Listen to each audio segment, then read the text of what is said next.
Over lunch, Stalin discusses the pressing question of Poland and Churchill's ambition for its independence. Stalin has his own plans for Poland, and he knows that they're going to rile Churchill. Churchill has a Polish government in exile waiting in London to take part in a democratic Poland. Stalin, on the other hand, has his own forces about to liberate Poland, and he has every intention of creating a communist Poland.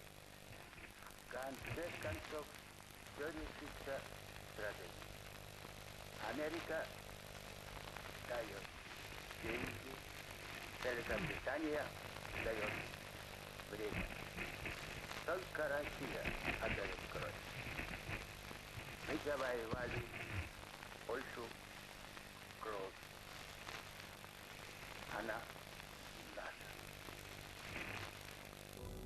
Meanwhile, the awful truth is dawning on Stauffenberg's fellow conspirator, Major General Feldgiebel. Hitler has survived the assassination. Feldgiebel panics. He tries to warn his fellow conspirators without implicating himself. He leaves a message with the switchboard at the Berlin HQ. When the message is relayed to the conspirators, they're not sure what it means. Something terrible has happened. The Führer is alive. This was, in fact, a crucial mistake because it was an ambiguous message and left the conspirators in Berlin in utter confusion. With Stauffenberg still in the air and out of contact, the conspirators in Berlin decide to wait for his arrival. Even if Hitler is still alive, news of the attack could trigger a widespread rebellion. The coup could still succeed.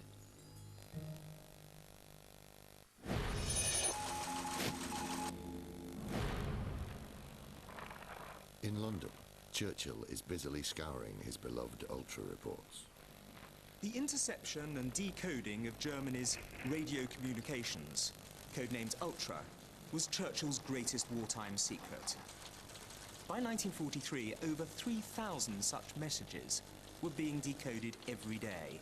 So sometimes Churchill, in London, was reading at lunchtime the same message that Hitler didn't get in Berlin until supper. While Churchill takes his afternoon nap, the first intelligence starts trickling in.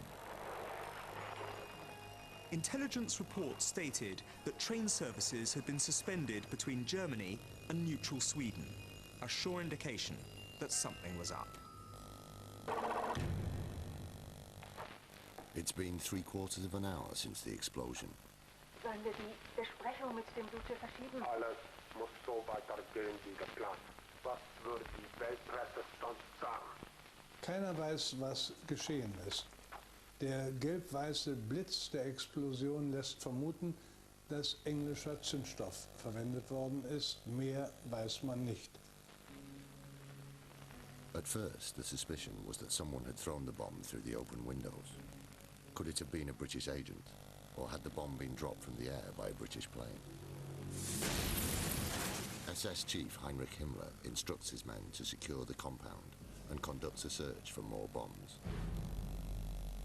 As Hitler's wounds are being cleaned, we get an insight into how, after months of depression, his mind is now reinvigorated by his miraculous survival.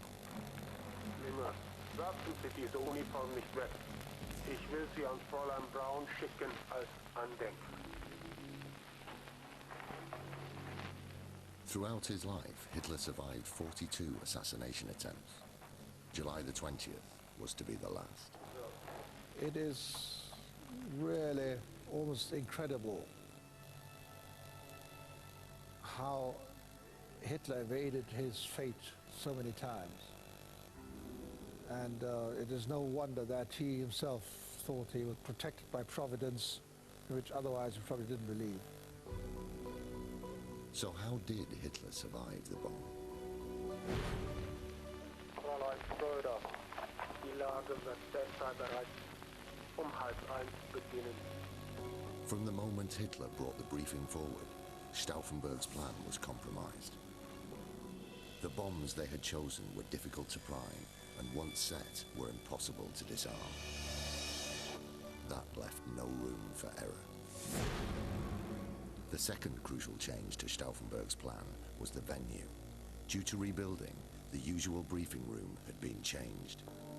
Die Lagebesprechungen hatten früher, 1-2 Jahre vorher, ein halbes Jahr vorher noch, in einem Bunker stattgefunden. Jetzt fanden sie in einer Barke statt. Die Fenster waren geöffnet, sodass sich die Masse der Energie, die bei einer solchen Explosion freigesetzt wird, gewissermaßen ins Leere entlud. Had the briefing been in the usual concrete bunker, the bomb would have incinerated everybody in the room.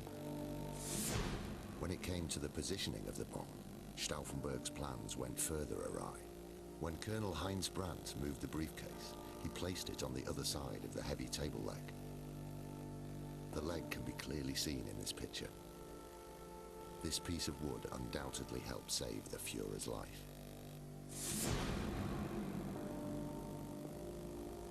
Hitler's astonishing run of luck continued, when at a crucial moment, his attention was drawn to a detail on a map in the middle of the table. Die Ironie der Geschichte wollte es, dass die Riesentischplatte, die eigentlich mit der Explosion in die Luft gehen und Hitler erschlagen sollte, dass die nun dadurch zu einer Art Schutz für ihn wurde. But none of that would have mattered if Stauffenberg hadn't made one critical mistake. Hitler's good fortune was sealed when, under immense pressure, Stauffenberg failed to put the second, unarmed bomb in the briefcase with the live one. Well, it's something that I've been thinking about for a long time, that why didn't they leave the second bomb in the bag? As I know from my training, it would have gone off in what is called a sympathetic explosion. Of course, the effect would have been dramatically different. The blast from the first bomb would have detonated the second. The combined force would have killed everybody in the room.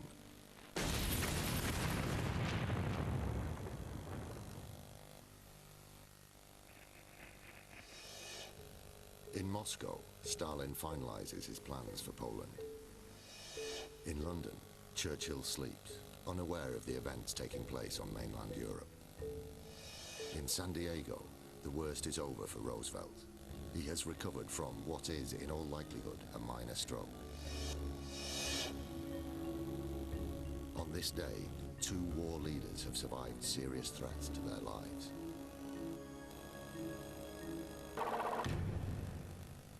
Wir haben die gesamte Anlage durchkämmt, mein Führer. Keine weiteren Bomben auf dem Gelände. Hitler receives a progress report on the ongoing investigation from General Field Marshal Keitel. Es ist ein Wunder, dass Sie überlebt haben. 11 Schwerverwundete und eine Person gilt als vermisst. Wir suchen noch immer nach Oberst von Stauffenberg. From this moment, it becomes apparent that the assassin wasn't a British agent, but has come from within Hitler's inner circle, the ranks of his own army. The question is, was it a lone assassin or a wider conspiracy? Stauffenberg lands in Berlin, where he expects to find an army coup in progress.